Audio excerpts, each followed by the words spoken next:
Now, I understand some people are against the appetite suppressants. You know, that's cheating, it's cheating.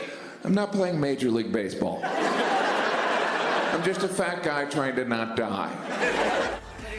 We are back with Jim Gaffigan bringing the laughs when it comes to popular weight loss drugs in his recent comedy special, and we are focusing on them this morning in Your Health. We talk about this a lot. Ozempic, Wegovy, the help they've been giving to people looking to shed pounds. But what is the next frontier for those drugs? Those are the other areas where they may just offer life-changing benefits. And joining us with everything we need to know and what science has found so far, NBC News medical contributor Dr. Natalie Azar.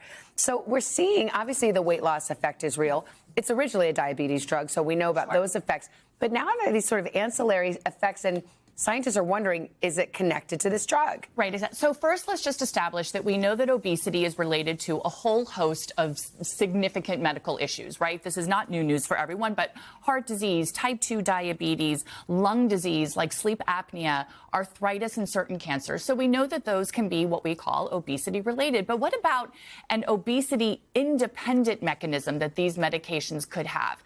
We know that the medicines work in a variety of different biological mechanisms. And so for that reason, they really have become this hot therapeutic target for a whole host of other disease.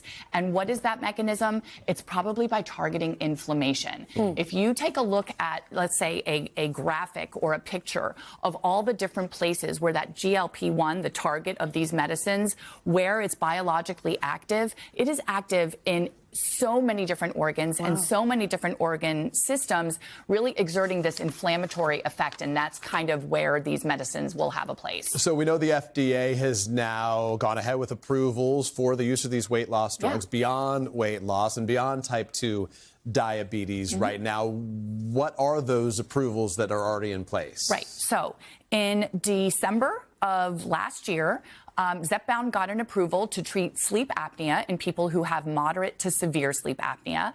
Last March, Wegovy was approved to treat heart disease and decrease the risk of cardiovascular death, heart attack, and stroke in people who had established heart disease.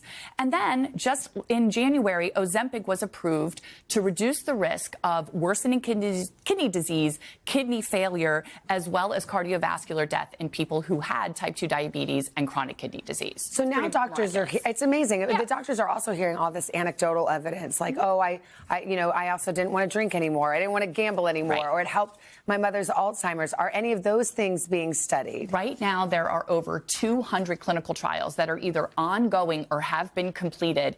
And take a look. And again, this speaks to sort of the versatility of this GLP-1 hormone. It is being studied in Alzheimer's disease, in liver disease, in addiction disorders. Remember, there's also that reward system in the brain that the medicine targets, obesity-related cancers, knee pain, arthritis, fertility, and polycystic ovarian syndrome. And just, I think, kind of as a neat sort of anecdote, I'm a rheumatologist. I see patients with chronic inflammatory diseases, and I treat them with a whole host of really, really powerful medicines. And not until some of my patients have gotten on these medicines was I finally able to see a reduction in their what's called systemic inflammation in spite of all of our treatments.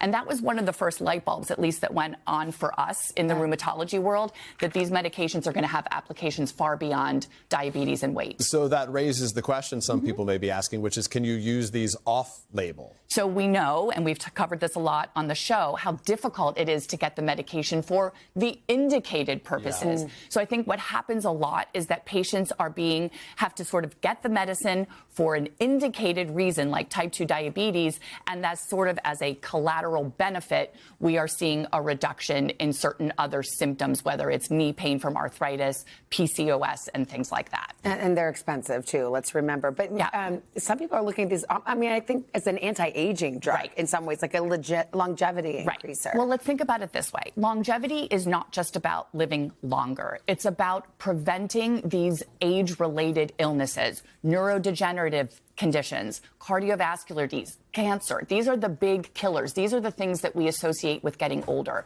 So if we can start to help to prevent sort of the early steps of those chronic illnesses, there is the theoretical longevity. That obviously hasn't been proven yet, but that's kind of the telescope into the future. It's fun. All right, Dr. Azar, thank you very much. Reason for hope. We appreciate it.